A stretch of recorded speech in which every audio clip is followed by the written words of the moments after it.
Ако имаш 10 понуди, 20 понуди, како ќе знаеш во кој сегмент и каде грешаваш? Како ќе знаеш кој е твој идеален клиент, кои се неговите потреби, кои се неговите проблеми, кои се неговите стравови и креираш буквално се додека не станеш професионалец и експерт токму за тој еден идеален клиент.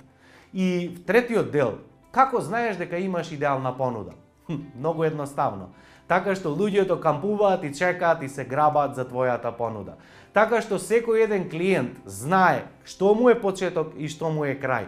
Знае со кого да комуницира, под кои услови, која динамика, не ти звони телефонот, не те бараат само тебе и секој знае во твојот тим кој е А клиент, кој е Б клиент, кој е С клиент, односно кој каква понуда добил. На тој начин сите наши ресурси, цела наша енергија, односно сиот наш фокус го ставаме само на еден